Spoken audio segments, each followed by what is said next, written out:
A very good evening friends, you are listening to Jatin Verma. Analysis करते हैं editorials का पहले 17 मई 2017 के न्यूज़पेपर में जो अपीयर हुए हैं आज। उसके बाद में न्यूज़ एनालिसिस नेक्स्ट वीडियो में फॉलो करेंगे। तो एडिटोरियल्स पे नज़र डालते हैं। सबसे पहले देखिए, डिफरेंट कैंडिडेट्स डिफरेंट रोड्स। तो ये हमारे मतलब का कुछ है नहीं। ईरान में जो वोट होने जा रहे हैं, जो इलेक्शन होने जा रहे हैं, हमने देखा फ्रांस में हुए, तो जब हो जाएंगे उसे तब देख लेंगे। अभी आप लोग प्री पे थोड़ा फोकस करो। तो ये जो इकोनॉमी का आर्टिकल है, इसे थोड़ा थ्रेडबेयर डिस्कस कर लेते हैं। फिर हम ये डिस्कस करेंगे हेल्ड एट रैंसम, ये जो रैंसम वेयर का फिनोमिना चल रहा है उसे आज एक नए अंदाज में। कल हमने स्टडी करा था कि पॉलिसी जो हमारी साइबर सिक्योरिटी पॉलिसी है उसमें क्या क्या लकूने हैं। आज इसमें एक और डायमेंशन ऐड कर देंगे, गोल्ड शाइन्स की। गोल्ड को हमें डिस्करेज करना चाहिए। गोल्ड के चलते हमारे जो इंपोर्ट्स हैं, हमारे इंडिया के जो ओवरऑल इंपोर्ट्स हैं वो बढ़े हैं अप्रैल 2017 के। ये एक कंसर्न का इशू है, तो इसे भी डिस्कस करेंगे। फिर लास्ट में I would give you my view कि इसमें क्या और कर सकते हैं जो इस एडिटोरियल में थोड़ा बहुत नहीं आया है। यहाँ पे नजर करते हैं इस पेज पे। देखिए, we need to find a way out around this jingoism. तो ये कश्मीर पे है, ये मैंने डिस्कस नहीं किया है, ठीक है। तो ये आप खुद पढ़ सकते हो ऐप पे, हिंदू की ऐप पे फाइंड आउट कर लेना। क्वाइट इजी टू रीड, कुछ ज़्यादा इसमें है नहीं कि हमें क्या करना चाहिए। ये एक इंसान की ओपिनियन है तो वो दे रहे हैं, तो मैंने डिस्कस नहीं किया है ये। अब बम्पर फार्म क्राइसिस, तो ये बोल रहे हैं कि मतलब इनको आड़तियों के निजात से फ्री, मतलब चंगुल से फ्री कराना चाहिए फार्मर्स को। ये सब है यहाँ पे। इस पे आते हैं डिप्लीटिंग फीमेल वर्कफोर्स। तो ये डेटा पॉइंट जो है इसमें ये कह रहे हैं इंडिया का female labour force participation rate जो है वो 27 है। लीस्ट मतलब सबसे लेस है इंडिया में। हमसे लास्ट में पाकिस्तान है बस। तो ये कंसर्न है यहाँ पे।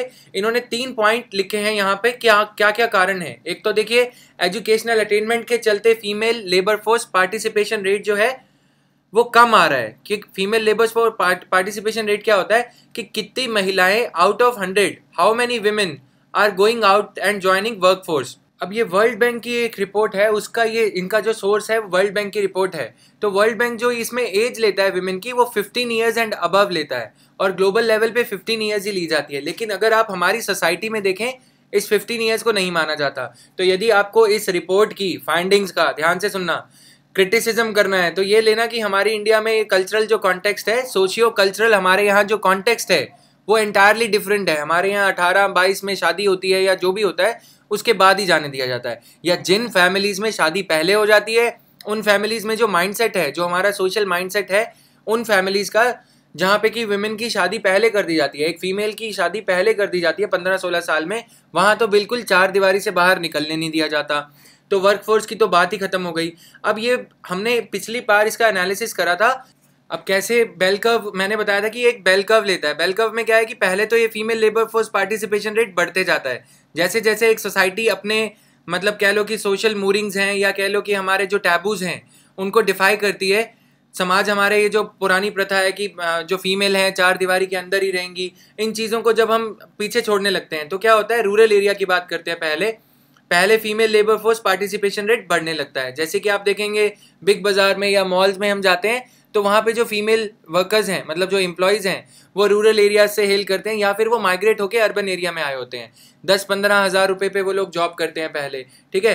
फिर जब इनका फैमिली इनकम लेवल बढ़ने लगता है तो या तो हस्बैंड की तरफ से ये बढ़ावा दिया जाता है कि आप बच्चों को अच्छे से पढ़ाओ, या फिर ये कहा जाता है कि आप कोई डिग्री कर लो, उसके बाद में कोई अच्छी जॉब कर लेना, सो दैट अभी 10-15 हज़ार कमा रहे हो, बाद में 25-30 हज़ार कमाओगे, कॉल सेंटर में जॉब कर लेना, या ऐसा कुछ कर लो, या कोई डिप्लोमा कर लो, या VLCC का कोर्स कर लो। बहुत कुछ ऐसा कराया जाता है, ठीक है, ताकि इनकम लेवल बढ़ जाए। तो यहाँ से फिर क्या शुरू होता है, टिपिंग। मतलब ये टिपिंग पॉइंट हो गया, उसके बाद में ये गिरने लगता है। ये प्लेटूइंग हो गई। यहाँ पे प्लेट्यू होने के बाद ये गिरने लग जाता है रेट।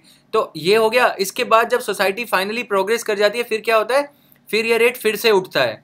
तो ये reverse U shape bell shape curve बनने लगता है। तो अभी ये गिरेगा एक बार, उसके बाद जब हम लोग सब लोग मतलब फर्स्ट जनरेशन जर्नल लर्नर्स जो हैं हमारे यहाँ पे, फर्स्ट जनरेशन लर्नर्स हैं जो, वो सारे हमारे एक बार पढ़ लिख जाएंगे, उसके बाद ये उठता ही जाएगा, फिर ये उठता ही जाएगा, फिर उठता ही जाएगा। तो ऐसे चलेगा ये। अभी क्या है कि अभी हमारे फर्स्ट जनरेशन लर्नर्स ही हैं। आप देखोगे कि रूरल एरिया से फीमेल जो लोग हैं, जो लड़कियां हैं, वो पहली बार अपने आप को स्कूल में, कॉलेज में, डिग्री कोर्सेज में एनरोल करवा रही हैं। तो ये फिनोमिना है। ये कह रहे हैं कि पाकिस्तान ही है हमारे नीचे, बाकी सब हमसे ऊपर है। हमारा लेबर फोर्स पार्टिसिपेशन रेट क्या है, 27%। That is out of every 100 women of age 15 years. ये ILO 15 ईयर्स एज लेता है, तो एक तो ये कारण है कि 15 ईयर्स एज लेने की वजह से ये डेटा कम हो जाता है। दूसरा कारण हमने हमारी सोसाइटल काम है कि एक तो देखो 15 ईयर्स लेने से हमारी सोसाइटी 18-20 साल में तो अलाउ कर देगी फीमेल्स को शादी के बाद कि चलो अपने पति के घर जाओगे फिर काम कर लेना, अभी हम नहीं जाने देंगे कॉल सेंटर में। तो ऐसा देखने को सुनने को मिलता है, ठीक है। तो ये चीज़ें हैं समाज का जो कुरीतियाँ हैं हमारे यहाँ पे, उनको हम डिस्कस कर रहे हैं थोड़ा सा। ये है GS पेपर 1 के लिए रेलेवेंट। तो अगर आपको इसका क्रिटिसिज्म करना हो इस रिपोर्ट का, फाइंडिंग्स का, कि ये 27 इंडिया में दिखा रही है, तो आपके पास में वो भी होना चाहिए। क्रिटिसिज्म क्या है? 15 साल और इंडियन सोसाइटी 18 साल में हम लोग शादी करने की अनुमति देते हैं, 18 साल में ही हम लोग कॉन्ट्रैक्ट साइन करने की अनुमति देते हैं फीमेल वर्कर्स को। तो ये कहाँ से हो गया? एग्रीकल्चरल सेक्टर में ही प्राइमरीली ये डोमिनेंट है। ये लाइव मिंट का एक आर्टिकल जो मैंने पिछले कुछ दिनों अपने लिए पढ़ा था, एग्रीकल्चर सेक्टर में ही है ये विमेन भी। ये नहीं है कि मतलब ICICI बैंक में या और कंपनियों में, HDFC में, किसी भी बैंक में जॉब कर रहे हैं, या मतलब so called white collar job कर रहे हैं। ये क्या जॉब कर रहे हैं? फार्म सेक्टर जॉब्स कर रही हैं विमेन। तो ये चीज़ें अपने लिए नोट कर लेना। अब आते हैं, ये इस आर्टिकल को हम डिस्कस नहीं कर रहे, इसमें भी कुछ काम का नहीं है। चलिए आगे चलते हैं। देखिए पहले मैं ये रैंसमवेयर वाला आर्टिकल डिस्कस कर देता हूँ, उसके बाद हम सीधा इकोनॉमी वाला जो आर्टिकल है CPI वाला वो डिस्कस करेंगे। उस टाइम पे जाग जाना, अभी भले ही सो लो, ठीक है। यहाँ पे क्या है, कल डिस्कस करा था। अब देखो ये वर्ड मैंने थोड़ा सा इन्वेंट करा है, या जो कह लो कॉपी करा है, इन्वेंट ही करा है वैसे तो। ये एपिडेमिक होने लग गए हैं। पहले हम देखते थे स्वाइन फ्लू, फिर ये कोई बीमारी फैल गई, फिर चिकनगुनिया, फिर ये सब, ठीक है। अब हमने देखा था पोलियो। पहले ये चैलेंजेस थे वर्ल्ड के, आज क्या चैलेंज है? एपिडेमिक्स। तो हम टेक्नोलॉजी डिजिटल पेमेंट्स ये सब कर रहे हैं। इन चीज़ों में ये जो एपिडेमिक्स हैं, ठीक है, इनका चैलेंज का, इसका जो चैलेंज है, क्या हमारे उसमें है? हमारे पास है? हमारी सिक्योरिटी फोर्सेस के पास में है? हम अभी भी अगर पूरा वर्ल्ड देखें, हम कन्वेंशनल वॉरफेयर के वेपन्स तो जुटाए जा रहे हैं, लेकिन ये जो एपिडेमिक्स बढ़ रहे हैं इनके लिए हमारे पास कोई सोल्यूशन नहीं है। अभी आप देखो बिटकॉइन है, अभी वो चलो अभी तो सही चल रहा है, अगर कल को उसमें काइंड ऑफ वो बर्स्ट होता है तो क्या होगा? बिटकॉइन के पीछे कोई रियल वो तो है नहीं, बैकिंग तो है नहीं, कोई गोल्ड रिजर्व तो रखा नहीं हुआ इंटरनेशनल मॉनिटरी फंड ने, तो ये बढ़ते ही जा रहा है। तो ये चीज़ों का कोई एंड है कि नहीं है, पता नहीं अभी, ठीक है। तो ये चीज़ है, हमने कल डिस्कस किया था कि UPSC ने ये क्वेश्चन पूछा था 2013 की जो हमारी पॉलिसी है cyber security, national cyber security policy, उन्होंने बोला था कि 500 मिलियन लोगों की हम लोगों को वर्क फोर्स बनानी है, मतलब 500 जो भी नंबर था वो, आप लोग उसे पढ़ लेना अच्छे से थोड़ा डिटेल्स में। मैं जो है रेगुलरली कोरा वगैरह पे सब पे शेयर करने लग जाऊंगा। 20 तारीख तक का मुझे टाइम दो, ठीक है। कुछ चीज़ें स्ट्रीमलाइन करनी है मुझे अपनी पर्सनल फ्रंट पे, उसके बाद में सारे आंसर्स आपके कोरा पे सब कुछ डिस्कस किया जाएगा। टिल दैट टाइम आप थोड़ा खुद के लिए सर्च करो। WannaCry has its origin in a tool developed by national security agency. तो ये US की एजेंसी ही ये सारा बवाल फैलाती हैं, ठीक है। In the US that was dumped online by a group called shadow brokers. तो इन्होंने ये इसको अंजाम दिया है, पहले इन्होंने मतलब ये करा था, अंजाम दिया था, अब इन्होंने उसको यूज करा है, ठीक है। A few days after the malware started spreading, Brad Smith, president and chief legal officer of Microsoft, wrote on his blog that government should treat it as a wake-up call and consider the damage to civilians that comes from hoarding these vulnerabilities. मतलब सरकार इन्हें NSA जान के इन्हें exploit करती है ताकि और कंट्रीज के ऊपर ही अटैक कर सकें, इसलिए ये सब करते रहते हैं USA वाले, क्योंकि अब इनकी इकोनॉमी जो है डिक्लाइन हो रही है, तो मतलब खुद तो बढ़ नहीं सकते, तो अब यही सब काम करने हैं इन्हें, और कुछ नहीं करना है। His point to government is this: report vulnerabilities to vendors rather than exploit them. तो इसकी implications हैं कि काफ़ी ज़्यादा implications हो जाएंगी। ये बोल रहे हैं कि ये जो vulnerabilities हैं, जो खतरे इससे हो सकते हैं, तो उनको आपको वेंडर्स हैं जैसे माइक्रोसॉफ्ट वगैरह हैं उन्हें बताना चाहिए, बजाय इसके कि आप उनका फ़ायदा उठाने की कोशिश करो। तो NSA वगैरह इसका फ़ायदा उठाने की कोशिश करते हैं। कैसे? आगे देखते हैं। The US assesses the balance between cyber security and national interest. देखो अब यहाँ पे क्या है कि इनका नेशनल इंटरेस्ट किस में है? जब आपकी कमाई नहीं हो रही तो आप क्या करोगे? पड़ोसी का शीशा तोड़ दो। मतलब खुद की कार ले नहीं पा रहे हो तो उसकी कार टायर की हवा निकाल देते हो ना। अच्छा चलो मूवी में तो देखते हो ऐसा, तो वही USA कर रहा है कि मतलब अभी खुद तो बढ़ नहीं पाएंगे, तो वर्ल्ड में ऐसे एपिडेमिक तो अब फैल नहीं रहे हैं, तो एपिडेमिक फैला दो। वॉर तो ये कर नहीं सकते, जैसे पहले अफगानिस्तान में घुस गए, कभी कहीं पे घुस गए, तो ये नया फिनोमिना दे रहे हैं। इसे क्या है? ये कोल्ड वॉर है। ये जो एडिटोरियल्स मैं IDSA वगैरह पे पढ़ते रहता हूँ, आप लोगों से सब शेयर कर दे रहा हूँ यहाँ पे, ठीक है। ये कोल्ड वॉर तो अब हो नहीं सकता कि मतलब अपने दुश्मन के दुश्मनों को एम्पावर करो। जैसे पहले इंडिया का दुश्मन पाकिस्तान था, उससे सब कुछ दे दो, इंडिया को अनाज भी मत दो। अब क्या करा जा रहा है? वहाँ पे बैठे बैठे बटन दबाया जाएगा, कोई वायरस वॉर्म कुछ भी छोड़ा जाएगा और इंडिया में सारे एटीएम बंद। तो ये सब काम होने लग जाएंगे, ठीक है। तो उसके चलते क्या होगा, बोला जा रहा है कि वर्ल्ड में पता नहीं जाने 50 बिलियन डॉलर का नुकसान हुआ है, ऐसी ऐसी रिपोर्ट्स आ रही हैं। तो हिंदू में तो कुछ नहीं दिया रहता, हिंदू आप लोग पढ़ते हो, तो जहाँ जहाँ से मैं चुरा चुरा के लाता हूँ वो सब बता रहा हूँ, ठीक है। तो 50 बिलियन डॉलर वर्थ है, इन डिटेल्स की ध्यान रखना आप लोग। Cyber threats are only likely to grow, and the world needs to push from global rules on such issues. It is more than obvious now that cyber vulnerabilities have massive global impact. तो ये impact पीछे जो रह गया था वो यहाँ पे लगा लेना, ठीक है। तो ये है बैकग्राउंड क्या है इसका, देखिए स्टक्सनेट ये वॉर्म था, एक यूएसए ने अटैक किया था ईरान के न्यूक्लियर पावर प्लांट पे। तो न्यूक्लियर जो सेंट्रीफ्यूज होते हैं, मतलब जो न्यूक्लियर रॉड्स बनाई जाती हैं पावर प्लांट, मतलब यूरेनियम की रॉड्स बनाई जाती हैं, उनको रिटार्ड करने के लिए, उनका लाइफ स्पैन होता है एक, उन्हें कम करने के लिए नेटांज एक न्यूक्लियर रिसर्च प्लांट था ईरान का। तो ईरान के खिलाफ था यूएसए की ये न्यूक्लियर रिसर्च ना कर पाए, कहीं न्यूक्लियर वेपन्स डेवलप कर लेगा तो दिक्कत हो जाएगी। तो ये स्टक्सनेट वॉर्म जो है ये छोड़ा गया था यूएसए से, ताकि इस पर अटैक किया जा सके। और उससे क्या होता कि उनकी जो लाइफ स्पैन थी, न्यूक्लियर सेंट्रीफ्यूज थी, यूरेनियम की जो सेंट्रीफ्यूज थी, रॉड्स होती हैं बेसिकली, वो अपने रिसर्च रिएक्टर में इंसर्ट करी जाती हैं उस पर रिसर्च करने के लिए, U-235 और ये सब। तो अभी ये बेसिकली आपको ये बताना था मुझे, कभी कोई आंसर लिखोगे तो ये बता दोगे कि ये सारे कामों के पीछे यूएस ही करता है, ये सारे काले काम, ठीक है। स्टक्सनेट का वहाँ पे एग्जांपल दे देना। और जिन लोगों ने ये पॉलिसी नहीं पढ़ी है अपनी सिक्योरिटी के लिए, साइबर सिक्योरिटी पॉलिसी 2013 आप लोग पढ़ लें। इसमें डेफिशिएंसीज हैं कुछ कुछ, काफ़ी एम्बिशियस गोल्स हैं इनके, ठीक है, लेकिन ऑन ग्राउंड कुछ नहीं हो रहा है। तो हमारे यहाँ पे एटीएम बंद कर दिए जाते हैं। अभी देखते हैं आगे क्या है, ये कुछ और चुराया है, आप देख सकते हो इस आर्टिकल में कुछ नहीं है, कहीं चश्मे लगा के देखते रहो, ये कहीं और की डिटेल्स हैं। ये है national information board, NIB, national crisis management committee, NCMC। तो आप इसका क्या कर सकते हो, एक सर्कुलर सा डायग्राम बना लेना, ठीक है। तो इतनी सारी बॉडीज हैं, ये रिवॉल्व अराउंड हमारा जो साइबर सिक्योरिटी स्ट्रक्चर है, तो ये गोल गोल ही घूमते रहते हैं, मतलब आपको ये दिखाना होगा साइक्लिकल वे में घूमते रहते हैं, लेकिन ये जो सेंटर है इसको हिट नहीं कर पाते, ठीक है। तो ये पबेड के डायग्राम्स वगैरह ऐसे ही बनाए जाते हैं। तो आपको यहाँ पे बता रहा हूँ कि अगर हमें ये दिखाना है कि फ्रेगमेंटेड है, मतलब ये पैची सा हो रखा है, यहाँ पे कोई काम कर रहा है, यहाँ पे कोई काम कर रहा है। मिनिस्ट्री ऑफ होम अफेयर्स का भी मैंडेट है, मिनिस्ट्री ऑफ डिफेंस के अंदर एक बॉडी होती है डिफेंस इंटेलिजेंस एजेंसी, ठीक है, तो उसके अंदर ये मैंडेट है। DIT है, तो DIT की फुल फॉर्म मुझे भी नहीं अभी पता। डिपार्टमेंट ऑफ टेलीकॉम है, नेशनल साइबर रिस्पॉन्स सेंटर, CERT-इन कल हमने डिस्कस करा था, national information infrastructure protection centre ये भी बना हुआ है, ठीक है। बॉडीज की कोई कमी नहीं है, हमने सब जगह से टेप टाप रखी है, ब्रिटेन का सबका एक्ट उक्ट हम देखते हैं, बॉडीज बना देते हैं। नेशनल डिजास्टर मैनेजमेंट अथॉरिटी, अब आपको अगर प्री में क्वेश्चन आता है कि क्या NDMA के अंडर साइबर सिक्योरिटी का ये, क्योंकि देखो ये जो क्वेश्चन आया है अभी प्री लगभग सेट होने वाला होगा, तो ये शायद अगर नहीं सेट हुआ है तो ये नेशनल डिजास्टर मैनेजमेंट अथॉरिटी के मैंडेट के अंडर भी साइबर सिक्योरिटी आता है जी, यस, ठीक है।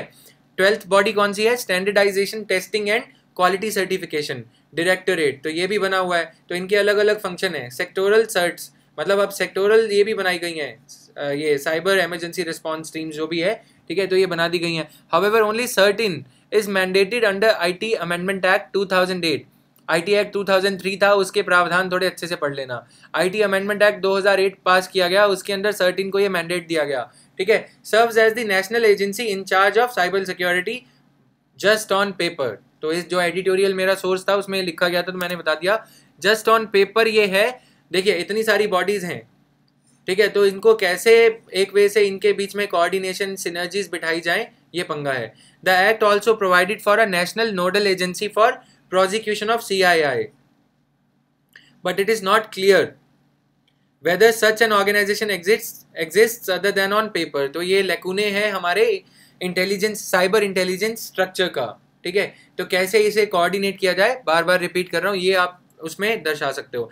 NDMA and some other players only have a peripheral role and many of the sectoral certs are yet to come up। तो ये चीज़ें हैं, बाकी की चीज़ें मैं थोड़े दिन में कभी दोबारा आर्टिकल अभी इस पे आते रहेंगे, लीड आर्टिकल आएगा तब इसे डिस्कस कर देंगे, ठीक है। In the meantime, real oversight over cyber security may be said to be distributed amongst ministries of communication and technology, home affairs and defense and the office of national security advisor। तो यहाँ पे command लाई करती है, ठीक है, NSA के office में, ministry of home affairs, तो इनके हाथ में रियल कमांड बटन है, ठीक है। बाकी ये जो बटन है ये सारे फ्रेगमेंटेड हैं। ये एजेंसीज को कुछ भी कहते हैं, जैसे ही कुछ ऐसी घटना होती है इमरजेंसी मीटिंग्स बुला ली जाती हैं। कोई दिल्ली में होता है, कोई कोलकाता में होता है, कोई बेंगलोर में होता है, तो वो आते हैं फ्लाइट पकड़ पकड़ के, ठीक है, फिर यहाँ पे ये किया जाता है। तो एक सेंट्रलाइज मॉनिटरिंग सिस्टम नहीं है, जैसे कि हमारे यहाँ पे रॉ है, IB है, तो उनके पास एक मैंडेट है, एक ही जगह पे सारा इन्फॉर्मेशन गैदरिंग सिस्टम है। वो किस पर्पस के लिए, वो डिफरेंट पर्पस है। ऐसा ही एक सिमिलर स्ट्रक्चर होना चाहिए, चाहे वो NSA के ऑफिस के अंडर कर दिया जाए। कमांड एंड कंट्रोल अथॉरिटी ऐसे केसेस में एक ही इंसान के पास में होनी चाहिए, रादर देन कॉलिंग मीटिंग्स। ये है एडिटोरियल 2, गोल्ड इंपोर्ट। चलो पहले ये डिस्कस कर देते हैं, gold imports and trade deficit. Increasing access to alternative assets will help reduce India's demand for gold imports. तो ये क्या कह रहे हैं कि देखो, जो अप्रैल में ट्रेड डेफिसिट बढ़ा है, मैंने आपको कल बताया था ट्रेड डेफिसिट होता है जितना हम आयात करते हैं, जितना हम निर्यात करते हैं। तो यदि हमारा आयात यानी कि इंपोर्ट एक्सपोर्ट से ज़्यादा होता है, तब क्या होता है, ट्रेड डेफिसिट। तो अभी सिंपलिस्टिकली बता दिया, जिन्होंने कल लेक्चर नहीं सुना तो मेरी भी गलती है कि नया चैनल शुरू हुआ था। चलो आप पुराना लेक्चर एडिटोरियल वाला सुन लेना please. India's gold imports witness the huge jump in April, increasing 3-fold to $3.85 billion from 1.23 billion in April 2016। तो ये देख रहे हो आप, ये बढ़ा है। ये क्यों बढ़ा है, ये बातें अभी देखते हैं। इन मार्च the jump driven by jewelry demand was even higher as gold imports stood at $4.17 billion. मार्च में ये अवस्था थी compared to $974 million a year earlier. पिछले साल मार्च के महीने में ये अवस्था थी, इस साल ये अवस्था है ज्वेलरी डिमांड की। दिस सजेशन, तो मतलब यहाँ पे आप लोगों के लिए, यदि एक आप जिम्मेदार नागरिक हो तो आपको ये करना चाहिए, शादी में या किसी चीज़ के लिए यदि पेरेंट्स आपके ज्वेलरी लेते हैं तो उन्हें डिस्करेज करना चाहिए, वो कंट्री के लिए नुकसान है। लेकिन आप करोगे क्या, ऑल्टरनेटिव्स नहीं है यहाँ पे, ऑल्टरनेटिव्स की बात लास्ट में करेंगे। This suggest that Indian demand for gold is robust and that policy makers will have to continue worrying about its impact on the country's trade deficit. तो पॉलिसी मेकर्स को मतलब ये वरी करना पड़ रहा है कि ट्रेड डेफिसिट कहाँ से फिल करेंगे for a long time to come. तो ये रॉबस्ट रहेगी, अभी ये घटने वाली नहीं है। The trade deficit in April was $13.2 billion, the highest since November 2014 compared to $4.8 billion in the year earlier period। मतलब अप्रैल 2016 में $4.8 बिलियन था, अब 13.2 बिलियन।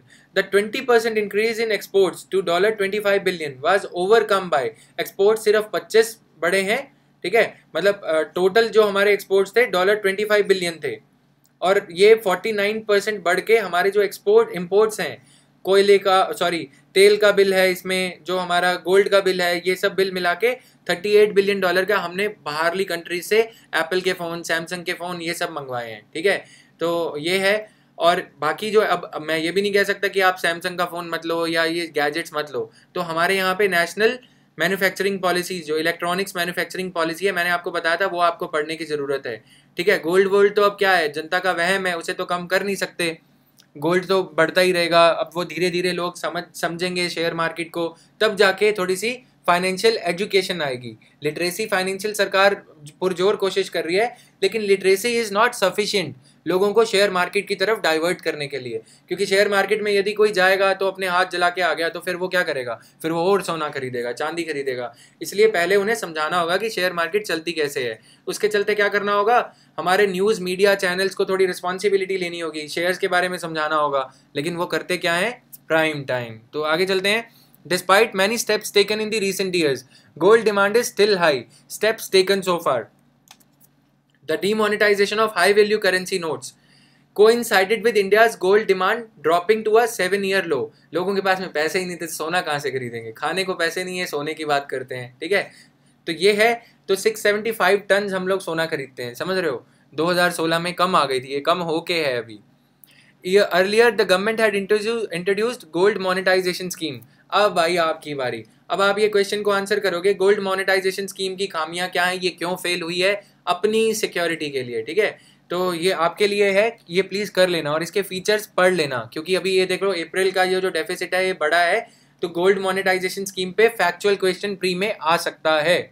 ये हो गया एक point, that aim to reduce the gold imports by using deposits to increase domestic supply. तो इसमें क्या किया गया था, बेसिकली गोल्ड के डिपॉजिट्स मंगा दिए गए थे कि जिनके पास में गोल्ड बार्स रखी हैं, 1-1 ग्राम के, 10-10 ग्राम के, 20-20 ग्राम के जो सोने के बिस्किट हैं, वो जमा करा दो। तो उससे क्या किया जाएगा, सरकार उसके बदले में आपको मतलब एश्योर्ड रिटर्न दे देगी, FD टाइप। तो वो गोल्ड को मेल्ट करके या मतलब जो ज्वेलरी डिमांड है उसमें डाइवर्ट कर दिया जाएगा। तो ऐसे प्रावधान थे। लेकिन as of early 2017 the amount of gold that had been deposited under the scheme was less than 1% of overall gold demand। तो ये फीमेल को अगर आप बात करोगे या थोड़े से चटपटे आर्टिकल पढ़ोगे तो उसमें लिखा होता है क्या पता सोना वापस दे रहे हैं, कागज दे रही है सरकार, मतलब इन्फ्लेशन कवर कर पाएगा वो गोल्ड जो मतलब मोनेटाइजेशन स्कीम के अंदर है वो नहीं कर पाएगी या कर पाएगी। इसलिए अपना सोना जो खरीद लिया, वाइफ हस्बैंड को बोलती है मसा मसा तो खरीद के दिया है, मैं क्यों इसे सरेंडर करूं, वो छुपा छुपा के रख दिया जाता है अपना गहना। इसीलिए सिर्फ 1% सरकार जुटा पाई है 2017 की जो अभी तक की डिमांड है, ठीक है, गोल्ड डिमांड जो 2016 की है, मतलब ये जो डेटा आया है, तो उससे कुछ ज़्यादा फायदा नहीं हुआ है। It is no secret that, अब ये तो प्रूव हो गया दोस्तों कि ये मतलब सक्सेसफुल नहीं रही है। अब आप क्योंकि तैयारी कर रहे हो, सास बहू का खेल तो खेल नहीं रहे हो यहाँ पे कि सोना मैं बेचूंगी नहीं और खरीदूंगी नहीं, ये सब आपको ये फाइंड आउट करना है कि भाई ये सक्सेसफुल क्यों नहीं हुई है। पहले तो फीचर्स देखोगे, फिर उसको एनालाइज करोगे बिजनेस स्टैंडर्ड पे, लाइव मिंट पे बहुत सारे एडिटोरियल्स दे रखे हैं। थोड़ा हार्डवर्क करो, 20 तारीख तक करो, उसके बाद मैं पकी पकाई खीर यहाँ पे दे दूंगा। It is no secret that Indians tend to favour gold over the other income generating financial assets. तो कोई सीक्रेट नहीं है, हम लोग गोल्ड को प्रेफर करते हैं। This has for a long time led to concerns about savings being wasted on a dormant metal. है तो लोहा ही, लोहे को सोना मान लो, ठीक है, तो क्या कर रहे हैं हम, उसे बचा बचा के रख रहे हैं। लेकिन हमें करना क्या चाहिए, अब देखो मान लो कि अगर आपके पास में 25-26 जितना भी रेट चल रहा है सोने का, 30,000 रुपये हैं, ठीक है। अब यदि आप उस 30,000 रुपये को मान लो कि कोई मशीनरी खरीदते या आप शेयर्स खरीदते, तो शेयर से क्या होता है, जो शेयर कंपनी है, जिस कंपनी के शेयर हैं, वो कंपनी उन पैसे को थोड़ा मतलब किसी और काम में लगाती। जैसे रिलायंस का एग्जांपल ले लो, रिलायंस जियो के सिम लॉन्च करती, ठीक है, जियो के सिम और ज़्यादा लॉन्च करती, या कोई और नई कंपनी सिम लॉन्च करती, मोबाइल फ़ोन लॉन्च करती, उससे क्या होता है, मैन्युफैक्चरिंग होती, मैन्युफैक्चरिंग से क्या होता है, सैलरी मिलती, सैलरी मिलती से क्या होता, आदमी के पास में पैसे आते, आदमी क्या करता, अरहर की दाल और सब कुछ, बर्थडे केक और गर्लफ्रेंड को गिफ्ट सब कुछ देता, उससे ये पूरा साइकिल चलने लग जाता। अब आपने क्या किया, 30,000 रुपये का गोल्ड लिया, फिर अपने बैंक में लॉकर खुलवाया और उसे जाके रख दिया, या फिर सोने की चेन पहनी और उसे दिखा रहे हो, तो भैया ना तो गर्दन में सोना लग जाएगा, ना कुछ होगा, ना ही ये साइकिल चलेगा। इसीलिए सरकार इसे डिस्करेज करना चाहती है। मेटल की जगह आपको शेयर्स खरीदने चाहिए, फिक्स डिपॉजिट कराना चाहिए बैंक्स में, या फिर कोई बिजनेस स्टार्ट करना चाहिए यदि आपके पास में टाइम है। ये तो 30,000 की बात थी, अगर ये 30,000 करोड़ हो इकोनॉमी लेवल पे, हम देख रहे हैं 675 टन, समझ रहे हो, 2 ईंट नहीं उठा सकते आप सोने की, यहाँ पे 675 टन की बात हो रही है। While such concerns may be valid, policymakers would do well by first tackling the issues that have explained the average India's preference for gold। तो मतलब ये सब ठीक है, स्कीम वीम आपने लॉन्च कर ली, ये कह रहे हैं कि पॉलिसी मेकर्स को पहले ये इश्यूज जो हैं कि एवरेज इंडियन ये गोल्ड लेना क्यों चाहता है। The metal's predominantly utility as a hedge against inflation. हमारे यहाँ पे इन्फ्लेशन 6-7% बढ़ता है, सोने का जो दाम है उसने अपने आप को, सोने की चमक ने ये प्रूव कर दिया है कि मैं महंगाई की जो मार है उससे ज़्यादा चमकूंगा। इसके चलते क्या होता है, हेज अगेंस्ट इन्फ्लेशन। अगर किसी को अपने पैसे इन्वेस्ट करने हैं तो वो ये कहते हैं महंगाई तो सोना ही कवर करेगा, ना फिक्स डिपॉजिट करेगी, ना किसान विकास पत्रा करेगा, ना कोई और तरह की सरकारी बॉन्ड करेगी। और शेयर्स का तो हाल ही मत पूछो, वो तो जुआ लगता है हमारे यहाँ पे, क्योंकि हमारे यहाँ पे जो है फाइनेंशियल एजुकेशन का जो पेनिट्रेशन लेवल है वो बहुत कम है। तो सेबी वगैरह को, securities exchange board of India को अब फाइनेंशियल लिटरेसी का जाप बहुत हो गया, अब फाइनेंशियल एजुकेशन की तरफ बढ़ना चाहिए, ठीक है। क्या कर सकते हैं इसमें, हम थोड़ा सा इनोवेटिव सोचा करो। देखो किसान चैनल है, किसान चैनल में हम क्या करते हैं, किसान को बीज के बारे में नॉलेज देते हैं। तो वैसे ही निवेश चैनल चला दो, डीडी निवेश या डीडी शेयर मार्केट या कुछ भी, ठीक है। तो उसमें ये जो गोल्ड मोनेटाइजेशन स्कीम है या जो ऐसी सरकार की स्कीमें हैं उसके बारे में जानकारी दी जाए, एडवर्टीजमेंट्स दी जाए, क्या आप कैसे निवेश कर सकते हो। LIC की इंश्योरेंस पॉलिसीज़ हैं, हेल्थ इंश्योरेंस पॉलिसी है, वो उसके बारे में जानकारी दी जाए। देखो लोगों के पास में पैसा भी होता है, अगर लोअर मिडिल इनकम क्लास की बात भी करें, वो इंश्योरेंस किससे लेते हैं, सोने से। यदि कोई आपत्ति आएगी तो सोने के कंगन बेच देंगे, हॉस्पिटल में जमा करा देंगे। तो ये सब होने से क्या हो रहा है, इससे बढ़िया क्या है, हेल्थ इंश्योरेंस करा लें, क्योंकि हेल्थ इंश्योरेंस भी तो इक्वली प्रोडक्टिव है ना। तो उससे क्या होगा, आउट ऑफ पॉकेट एक्सपेंडिचर, राष्ट्रीय स्वास्थ्य बीमा योजना जो हमने बात करी थी, सरकार का बर्डन कम होगा। तो किसान चैनल की जगह, किसान चैनल जैसा एक निवेश चैनल चला दो, या कुछ भी चैनल का नाम दे दो। मैं ये नहीं कह रहा मैंने जो नाम सजेस्ट किया है आप लोग ऐसा अपने आंसर्स में लिख सकते हो। Ironically the centre's sudden demonetisation decision, अब ये देखिए कितना अच्छा पॉइंट है, डीमोनेटाइजेशन कर दिया, लोगों को लगा पैसे संभाल के रखे थे वो भी एक दिन किसी ने मतलब सरकार ने स्क्रैप कर दिए, वो रद्दी के माफिक हो गए। तो जो मतलब घर पे आपके मेड्स आती हैं उनसे पूछना मतलब कितना टॉर्चर उनको झेलना पड़ा इसके चलते कि एक एक दो दो दिन लाइन में लगे, तो वो यही बोलते हैं इससे अच्छा तो सोना ही खरीद लेते। तो उनको कुछ समझा लो आप, उनकी समझ में नहीं आएगा, वो फिर सोने की तरफ ही जाएंगे, या फिर अगर मतलब उनके अकॉर्डिंग चांदी ज़्यादा उनकी उसमें आती है, परचेजिंग पावर में आती है, तो वो चांदी खरीदने लग जाते हैं। तो ज़्यादा मतलब डीमोनेटाइजेशन के चलते इसका नुकसान हुआ है, अब लोग और ज़्यादा इसको खरीदने लग गए हैं कि पैसा भी सेफ नहीं है, 500 का नोट और 2000 का तो बिल्कुल भी सेफ नहीं है, आप सोना ही खरीद लो। तो ये है capital conservation is an important reason for investment in gold by Indian. हम लोग क्या है कि कैपिटल कंजर्व करते हैं, मतलब पैसा बचा के रखने में विश्वास करते हैं। Gold's lure can not be explained only as a reserve for illicit wealth और टैक्स इवेजन। मतलब हम यही देखते रहेंगे, अगर हमारी सरकार इसे इस नज़रिए से देखेगी कि मतलब इसे काला पैसा छुपाने के लिए या टैक्स बचाने के लिए यूज़ किया जाता है, तो वो थोड़ा गलत हो जाएगा। ठीक है, उससे क्या करना चाहिए, मतलब सरकार को ये अपना ये मंशा मानसिक ये जो भ्रम है इसे बदलना चाहिए। Access to better and more formal financial instruments remains a pipe dream for majority in the country. मतलब फॉर्मल फाइनेंशियल जैसे मुथूट फाइनेंस है, उन्होंने एक अच्छा काम किया। देखो क्या किया कि गोल्ड पे आप लोन ले सकते हो, तो लोग जाके 80% अपना लोन ले आए और 13% ब्याज दर पे लोन देने लगी सरकार। तो सरकार ये कर सकती है कि अब गोल्ड पे जो लोन मिलेगा वो 8% ब्याज दर पे मिलेगा। उससे क्या होगा कि जो अभी का गोल्ड है वो जमा हो जाएगा, फिर जैसे ही सारा गोल्ड जमा हो जाएगा ताकि लोग और गोल्ड ना खरीदने लग जाएं, उस स्कीम को बंद कर दो कि जो स्कीम लिमिटेड पीरियड के लिए थी अब वो जमा हो गया। तो जो लोअर मिडिल इनकम क्लास के लोग हैं जो सोना खरीदते हैं वो छोटे छोटे रोजगार में हैं, जैसे कि कोई जूस की दुकान चलाता है, तो वो लोग एटलीस्ट अपना सोना जमा करा के अपने बिजनेस में, जो भी छोटा सा बिजनेस है उनका, कॉटेज इंडस्ट्री है, उसमें इन्वेस्ट करने लग जाएंगे। तो ये कर सकते हैं। The talk of financial inclusion remains at the level of opening a basic bank account only. तो हम अभी तक यहीं पे ही अटके हुए हैं, हमें और ज़्यादा आगे बढ़ना चाहिए। लोगों को ये इंसेंटिव देना चाहिए, बैंक खुलवाने से आपको बेहतर रिटर्न मिलेगी, आप शेयर मार्केट में जा सकते हो। तो इसी के चलते डीडी का कोई चैनल, दूरदर्शन का कोई चैनल खोला जा सकता है जिससे कि फाइनेंशियल एजुकेशन के बारे से भी कोई अपने बजट का कुछ हिस्सा उसमें इन्वेस्ट कर सकता है, मतलब उस चैनल के एडवोकेसी सर्विसेज में, इंफॉर्मेशन डिससेमिनेशन जिसे इंग्लिश में बोला जाता है। Any significant progress on this front will require structural reform of the financial sector that encourages more competition to spur financial innovation and access. तो ये क्या कह रहे हैं, स्ट्रक्चरल रिफॉर्म होना चाहिए फाइनेंशियल सेक्टर का ही, जिसमें क्या हो कि मोर कंपटीशन हो, to spur financial innovation. Financial innovation मतलब कि जैसे मुथूट फाइनेंस ने किया कि 80% अपने सोने की वैल्यू का 80% आप कैश ले जाओ और ये जमा कर दो। तो ये चीज़ें until such time gold is likely to remain a favourite asset with gold imports adversely impacting India's external trade balance. तो हमने ये देख लिया।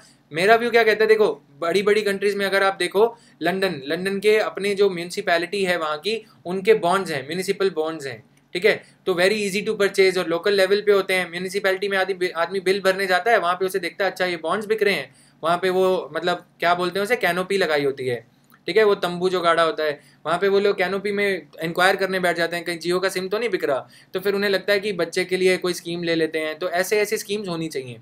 जैसे पोलियो के बूथ लगे होते हैं, उतनी फ्रीक्वेंसी से उतने ज़्यादा विजिबल आप यदि ये फाइनेंशियल कियोस्क लगा दो सरकार के चलते, अभी कहाँ पे दिखते हैं ये सिर्फ डाक खाने में, पोस्ट ऑफिस कोई जाता नहीं है, ठीक है, पोस्ट ऑफिस कब जाते हो, मतलब कभी कभार कभी सरकारी कोर्ट कचहरी की कोई रजिस्ट्री भेजनी है, स्पीड पोस्ट भेजनी है, तब चले गए तो चले गए, वरना आजकल तो ईमेल वगैरह हो गया है। तो इसके चलते म्यूनिसिपल बॉन्ड्स, इसको थोड़ा बढ़ावा देना चाहिए इंडिया में, ठीक है। उसके चलते क्या होगा, दो फायदे हो जाएंगे, म्यूनिसिपैलिटीज जो कि फाइनेंस नहीं है जिनके पास, उनके पास फाइनेंस आ जाएगा। ये पॉइंट्स लिखने को अच्छे हैं, वैसे इनमें बहुत जटिलता है, तो उसमें मत घुस जाना कि ये पॉसिबल नहीं है, कहीं कमेंट करो। शेयर्स को बढ़ावा देना चाहिए लोगों को, मतलब कंपनीज जो है, सरकारी कंपनीज हैं, सरकार ने उनमें इतना इतना हिस्सा ले रखा है, कहीं पे 70% 75% सरकार उन्हें बेचे। और उससे पहले मतलब एडवोकेसी जो है, मतलब इंफॉर्मेशन डिसएमिनेशन, डीडी न्यूज़ के जरिए, AIR FM के जरिए ऐसे प्रोग्राम चलाए जाएं जो आम जनता की समझ में आए। म्यूचुअल फंड्स, ये इनोवेशन की जो हमने बात करी थी, ये होना चाहिए। अब it's high time that SEBI and RBI should move from financial literacy only financial literacy to financial education. उसके चलते क्या करना चाहिए, जो कॉलेज के स्कूल्स के कोर्सेज हैं उनमें इनके बारे में एक आधा चैप्टर डाल दो, ठीक है। बायोलॉजी के भी तो बहुत सारे जो हमारे चैप्टर्स हैं सेक्सुअल एजुकेशन के बारे में वो हम डालते हैं, ठीक है। नेशनल करिकुलम फ्रेमवर्क में थोड़ा सा संशोधन लाया जाए, फाइनेंशियल एजुकेशन पे एक चैप्टर डाल दिया जाए कि फिक्स डिपॉजिट क्या होता है, ताकि जो आने वाली जनरेशन है वो अपने पेरेंट्स को टीवी देखते देखते जब कोई ऐड देखेगी बिरला सन लाइफ की, तो वो अपने पेरेंट्स को ये बता सकें ये मेरी मैडम ने पढ़ाया था, ठीक है। तो जैसे आप अभी मेरे लेक्चर सुनने के बाद घर में कहोगे, आई होप कि आप कहोगे, नहीं कहोगे तो फिर सोते ही रहो यार। चलते हैं आगे। Comment, index of industrial production and WPI. Index of Industrial Production, a critical economic indicator, has of late become a source of concern, sometimes used, sometimes unmerited. मतलब concern क्यों है? Unmerited, ये होना नहीं चाहिए था फिर भी हो रहा है. Over the credibility of India's statistics. Concern किसके ऊपर डाला है? इसने एक बुरी छवि डाली है, मतलब इंडिया के जो statistics हैं वो इतने reliable नहीं रह गए अब. The indicator is a key input into making and assessing policies, particularly those pertaining to the manufacturing sector. मतलब ये IIP को यूज करते हैं. जो लोग आज जुड़ रहे हैं उनके लिए थोड़ा बता दूं, बाकी लोग धुरंधर मत समझना जिन्होंने कल सुना था. देखिए, ये इंडेक्स ऑफ इंडस्ट्रियल प्रोडक्शन महीने दर महीने, जैसे हमने देखा अप्रैल का डेटा अभी हमारे पास आ गया. हम कौन से महीने में खड़े हैं? मई में खड़े हैं हम अभी. 11, 15, 16, 17 जो भी मई है, हमारे पास डेटा 15 मई को आ गया था. ये डेटा जो एक्सपोर्ट इंपोर्ट का है. वैसे ही इंडेक्स ऑफ इंडस्ट्रियल प्रोडक्शन का डेटा हमारे पास अगले महीने आ जाता है.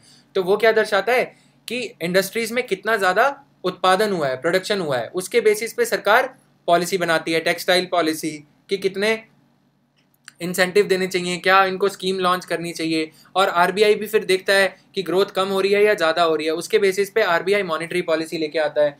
तो ये सब चलते रहता है. किसके बेसिस पे चलता है? Index of industrial production, consumer price index, wholesale price index. इन ये सब मापदंड, ये सब जो बेंचमार्क्स हैं, इन्हें देखा जाता है कि क्या स्थिति चल रही है.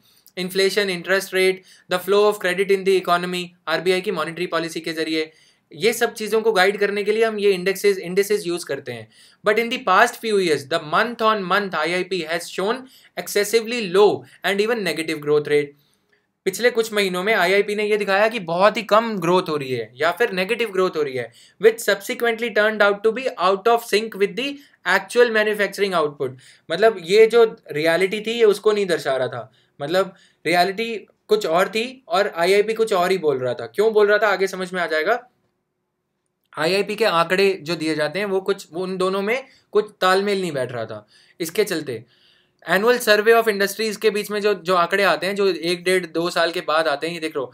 The survey for financial year, मतलब जैसे हम 2015 का सर्वे अब आया है 2017 में, जनवरी फरवरी में, ठीक है. तो वो 2 साल हो गए. अब 2 साल थोड़ी ना आरबीआई बैठा रहेगा अपनी मॉनेटरी पॉलिसी के लिए कि मतलब ये आएगा उसके बाद हम पॉलिसी डिक्लेयर करेंगे. पॉलिसी के लिए रियल टाइम डेटा चाहिए होता है, जो कि परफेक्ट नहीं था, जिसमें कि कुछ खामियां थी. अब लेट सौमित्रा चौधरी कमेटी थी, उनकी रिकमेंडेशंस के अधीन ये किया गया है. फैक्चुअल न्यूज़, ये नाम आपके लिए, ठीक है. तो ये है the survey of financial year comes with a lag of 24 months. तो ये इसीलिए हम आईआईपी पे निर्भर करते हैं, RBI. The theoretical aim of IIP is to capture the direction and the trend of industrial production in the country, not the absolute value. मतलब हम क्या करना चाहते हैं, हमें सिर्फ एक अंदेशा चाहिए. जैसे गाड़ी का इंडिकेटर देते हो मुड़ने के लिए, ये जरूरी थोड़ी है जैसे इंडिकेटर देते हो वैसे ही मुड़ जाओगे. थोड़ी सी आगे जाके थोड़ा आजू बाजू दाएं बाएं और बहुत सारी चीज़ें देख के टर्न लेते हो, ठीक है ना. वैसे ही आईआईपी के आंकड़े सिर्फ हमें ये नहीं चाहिए कि 4.33333, हमें सिर्फ ये चाहिए बढ़ रहा है घट रहा है, पहले से कितना बढ़ रहा है, कितने परसेंटेज से घट रहा है बढ़ रहा है. तो उसके चलते आरबीआई क्या करेगा, यदि आईआईपी बढ़ रहा है और इन्फ्लेशन भी बढ़ रही है तो आरबीआई क्या करेगा, चलो थोड़ा अब नियंत्रण कर लेते हैं, अब पैसा जो ब्याज दर है उसे बढ़ा देते हैं ताकि इन्फ्लेशन और ना बढ़ जाए, ठीक है. अगर ये घट रहा है और इन्फ्लेशन बढ़ रही है तो आरबीआई क्या करेगा, चलो जो है उसे चलने देते हैं ताकि ये घट रहा है, ठीक है. ऐसे डिसीजन लेने के लिए आईआईपी का रियल टाइम डेटा, सही डेटा होना चाहिए. एटलीस्ट इतना तो होना चाहिए कि डायरेक्शन पता लग जाए. हमारे यहाँ तो डायरेक्शन विपरीत दिखाई जाती है. ग्रोथ बढ़ रही थी पुराने केस में, अब अपडेट कर दिया गया, बहुत अच्छे इसमें सुधार लाए गए हैं. ग्रोथ बढ़ रही थी, ये घट रही दिखा रहा था. तो उसके चलते क्या होएगा, आरबीआई इन्फ्लेशन बढ़ रही होगी तब भी अपना इंटरेस्ट रेट मतलब वो रखेगा. इन्फ्लेशन अगर बढ़ रही है तो क्योंकि ये घट रहा दिखा रहा है यहाँ पे, अपना इंटरेस्ट रेट आरबीआई बढ़ाएगा नहीं, स्थिर रखेगा. जबकि आरबीआई को घटाना चाहिए था कि ग्रोथ तो बढ़ रही थी ना, इंडस्ट्रियल ग्रोथ जो उत्पादन हो रहा था वो तो बढ़ रहा था, लेकिन आरबीआई ने उसे कम नहीं किया इंटरेस्ट को, जिसके चलते गरीबों को मार झेलनी पड़ी. अरहर की दाल का दाम आसमान छू गया. The IIP has been failing in serving this purpose. The reason being that it was measuring industrial output using baskets of production items and producing entities that had remained unchanged since 2004-5. अब ये क्या कह रहे हैं, देखो IIP में क्या होता है, एक टोकरी ले लो, ठीक है, इसमें आपने पार्ले जी का बिस्किट रख दिया, निरमा का सर्फ रख दिया और पुरानी पुरानी चीज़ें रख दो. 2004-5 में जो रेलेवेंट थी, निरमा का एग्जांपल ले रहा हूँ ताकि थोड़ा मतलब पुरानी यादें ताज़ा हो जाएं. 2004-5 में भी सर्फ एक्सेल एरियल बिक रहा था वैसे, ठीक है. लेकिन और दूसरी तरफ जो बास्केट है, आज देखो आप क्या करते हो, अपैरल मतलब क्लोथ, कंडीशनर, इजी या ये कंफर्ट वगैरह यूज़ करा जाता है, ठीक है. और साबुन, नए नए इंटरनेशनल सोप्स आ गए इंडिया में, वो यूज़ होने लग गए, परफ्यूम यूज़ हो गए. यहाँ पे क्या यूज़ होता था, सिंथॉल पाउडर, ठीक है. तो सिंथॉल पाउडर अभी तक चल रहा है, लेकिन सिंथॉल कंपनी का क्या हाल है ये नहीं पता इनको. इसका प्राइस देख रहे हैं कि सिंथॉल का प्राइस कम हो रहा है, बढ़ रहा है, उसके बेसिस पे सिंथॉल कितने मतलब यहाँ पे आप एक्स का टैल्कम पाउडर खरीद रहे हो, ये क्या कर रहे हैं, सिंथॉल पे अटके हुए हैं अभी IIP 2004-5 के आंकड़े. और जबकि ऐसे कोई प्लांट हैं वो बंद भी हो गए, नाइसिल पाउडर या कुछ भी, ठीक है. अब चलो री इन्वेंट कर लिया, मैं एग्जांपल ले रहा हूँ. नाइसिल अब बहुत अच्छा आने लग गया है, गैस की मेरे को नहीं पता है, ठीक है. तो ये चीज़ें हैं, वो घड़ी डिटर्जेंट पाउडर, ये सब इसमें चल रहा है. यहाँ पे क्या यूज़ कर रहे हो आप, कोई और साबुन यूज़ कर रहे हो, सर्फ एक्सेल और जो भी है वो सब, एरियल, मैटिक और फुल्ली ऑटोमेटिक मशीन के लिए जो भी आता है वो सब आप यूज़ कर रहे हो, ठीक है. यहाँ पे इस पे अटके हुए हैं. अब इसके चलते क्या होता है, कुछ कारखाने बंद हो गए, प्रोड्यूसिंग एंटिटीज जो हैं कारखाने बंद हो गए. लेकिन ये यहाँ पे इन्हीं के ही आंकड़े लिए जा रहे हैं कि इनमें ग्रोथ नहीं हो रही, यहाँ पे जो इतने मजदूर थे वो हटा दिए गए, यहाँ पे जो साबुन का दाम था वो अभी तक इतना ही खड़ा है. और पहले 100 साबुन बनाती थी, 10,000 साबुन बनाती थी कंपनी, अब 1000 ही बना रही है.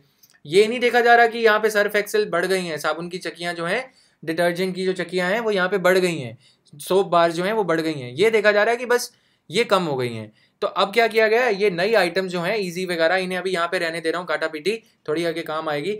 The standard procedure follow was that a list of items was constructed in the base year. Base year क्या था, 2004-5. And for each item the producing entities were identified. मतलब निरमा डिटर्जेंट का जो प्लांट है उससे बार बार फ़ोन करके पूछा जाता था कि अभी कितने आपने सर्फ, कितने किलो सर्फ बनाया, कितने टन बनाया है. तो वो बोलते थे हमने तो कम कर दिया. उसके बेसिस पे ये दिखाया जाता था IIP भी कम हो गया.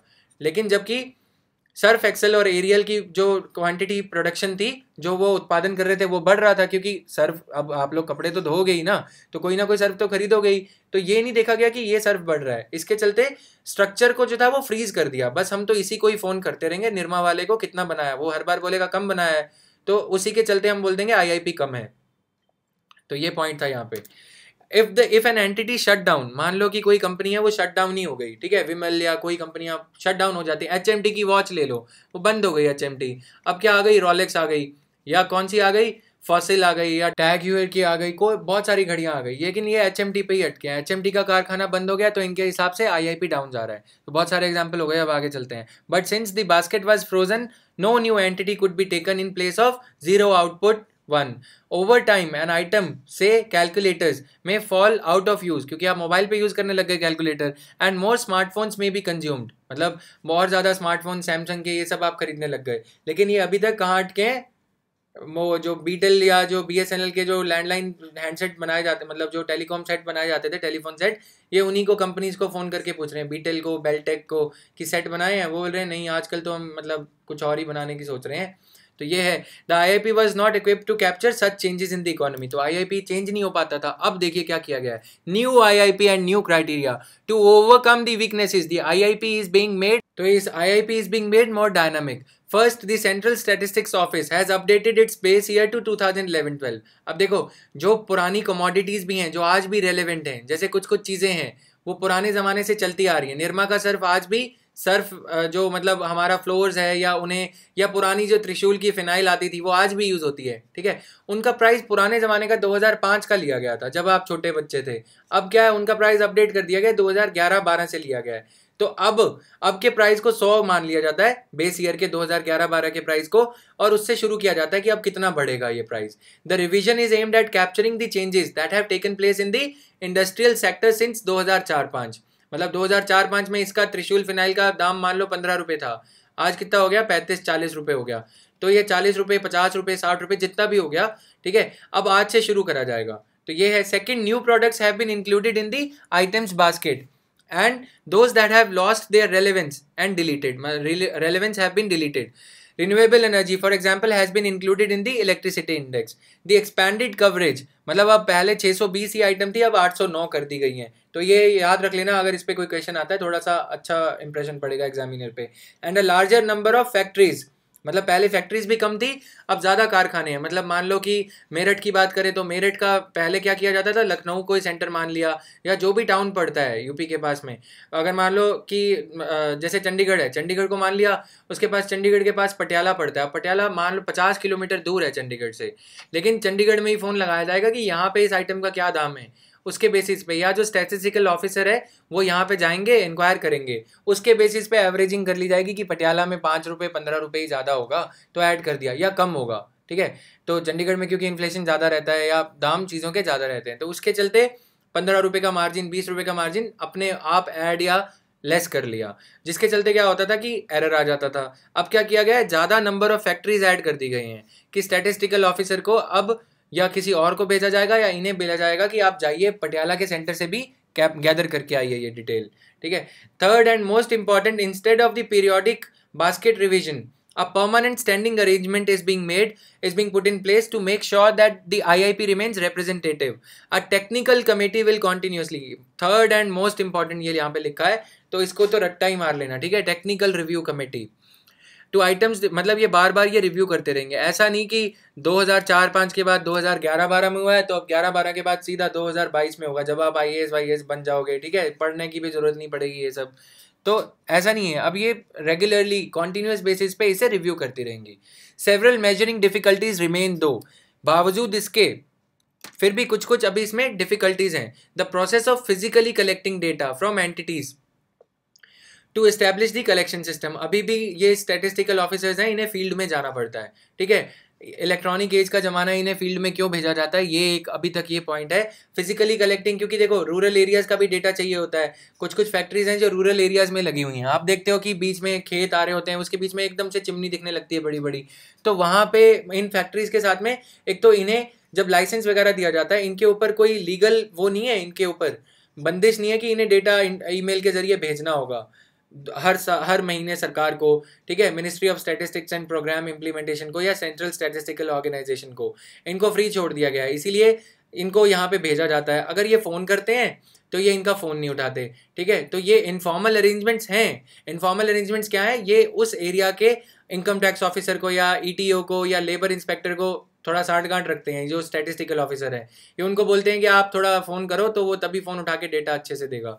लेकिन ये क्या करते हैं, जो इंडस्ट्रियल ऑनर्स हैं उनके मन में ये वहम रहता है कि कहीं हम इन्हें अच्छा सही से आंकड़ा बता दें कि इतनी ग्रोथ हो रही है तो क्या होगा, तो कहीं ये इनकम टैक्स की रेट ही ना बढ़वा दें, हमें तो छुपा के रखना है। तो इसीलिए अगर ये अपना प्रोडक्ट 60-70 रुपये में बेच रहे होते हैं तो ये 62-65 बताते हैं, तो ये भी एवरेजिंग कर लेते हैं। तो ये खामियां अभी भी हैं। ये एवरेजिंग करके क्या करते हैं, अच्छा ये 62 बता रहा है तो ये तो झूठा ही है ही, तो ये 68 तो होगा ही।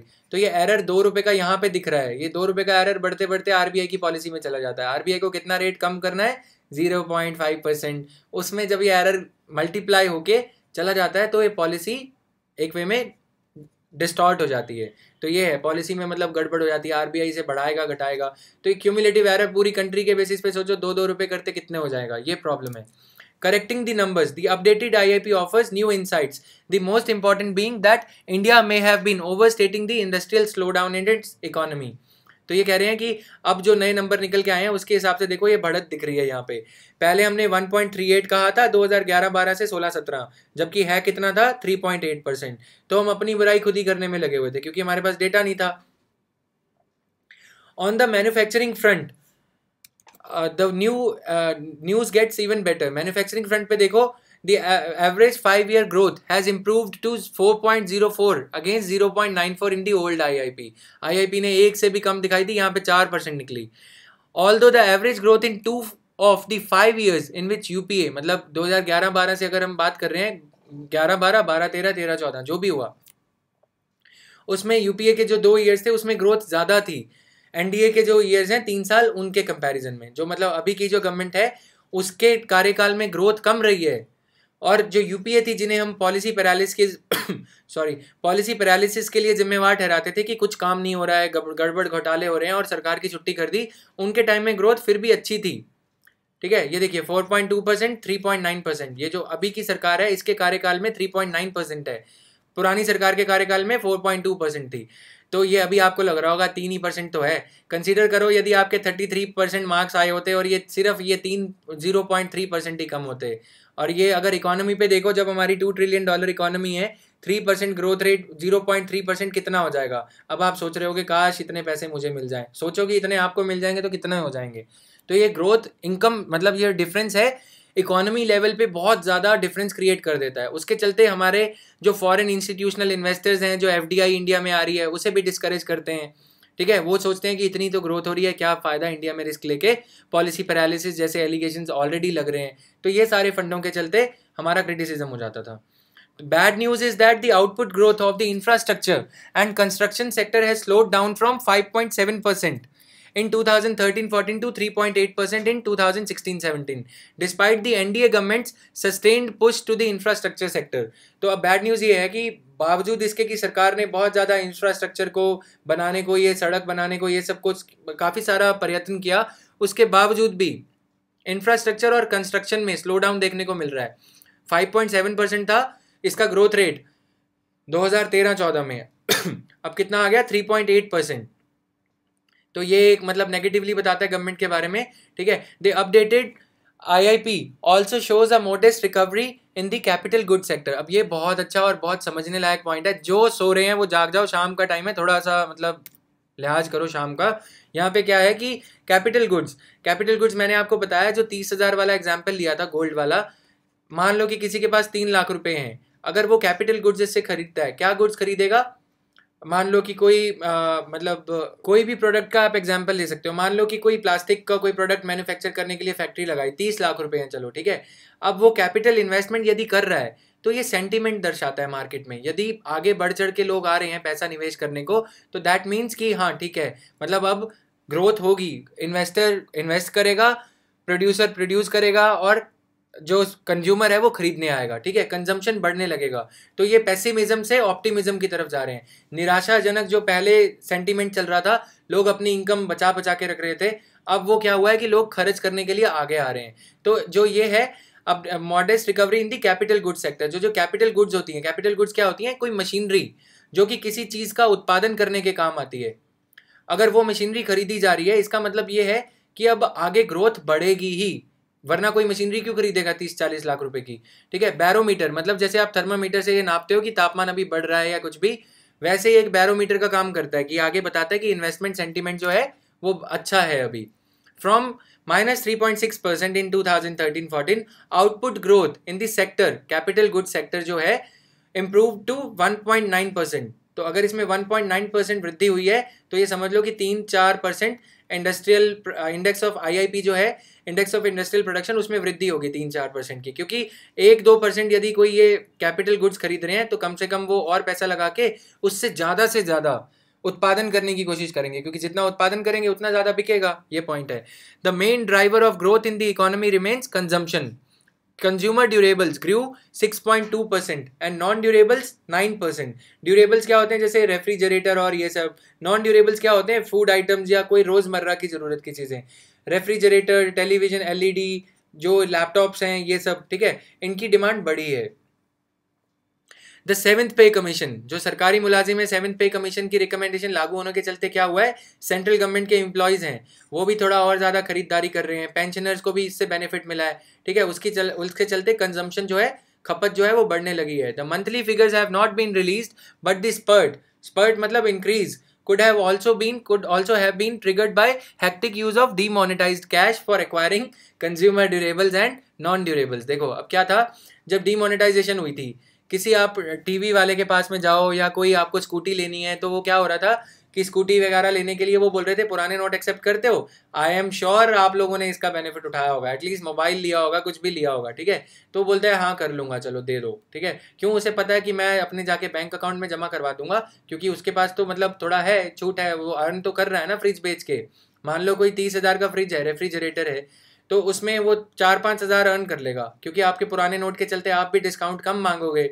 इंडिया है ये, ठीक है, डिस्काउंट आप कम मांगोगे और वो भी आपको समझ लेगा कि मजबूरी में है, पुराने नोट दे रहा है तो मतलब थोड़ा 30 वाला 31 में बेच देगा, तो दोनों पार्टीज खुश और ये नोट बैंक में तो चले ही जाएंगे। इसके चलते लोगों ने जो काला धन था इससे गाड़ियां खरीदी बड़ी। और उस टाइम पे क्या हुआ था, BMW वगैरह की जो सेल थी, ऑडी और ये सब जो लग्जरी कार्स हैं उनकी सेल भी बढ़ने लग गई थी, ठीक है, इवन की गोल्ड की सेल भी बढ़ गई थी। तो ये सब हुआ था उस टाइम पे। तो ये था फ्रेंड्स आज का एनालिसिस। अब मुझे प्लीज़ 21 तक का टाइम दीजिए, उसके बाद में right in the morning at 7:30 AM paper upload हो जाया करेगा, 9 AM तक इंग्लिश पेपर भी अपलोड हो जाया करेगा। Till that time bear with me, I have some work at my personal friend. तो उसके चलते कोरा की ये प्रोफाइल का लिंक है, आप इसे सब्सक्राइब कर सकते हैं। मुझको कोई भी मुझसे क्वेश्चन पूछ सकते हैं, डिलेड आएगा लेकिन रिस्पॉन्स आएगा ज़रूर। तो ये है फेसबुक का पेज, आप इसे लिंक शेयर कर सकते हैं। कहीं मैं यहाँ से भी कभी गायब हो जाऊँ तो वहाँ से फेसबुक से आप मुझे ऑफकोर्स ढूंढ सकेंगे। तो ये रहा हमारा नया पेज, आप सबका और मेरा, स्टडी मैनियक के नाम से इसे चलाते हैं, टोटली नॉन प्रॉफिटेबल बेसिस पे। तो अब आपको ये रिक्वेस्ट करना चाहता हूँ कि प्लीज़ इस पेज को स्प्रेड करिए वेरियस फेसबुक ग्रुप्स पे, so that we can achieve that threshold कि हाँ ठीक है, मुझे भी मज़ा आए कि people are watching me, at least एक मोटिवेशन बना रहे। Thank you guys, have a nice time ahead, good bye.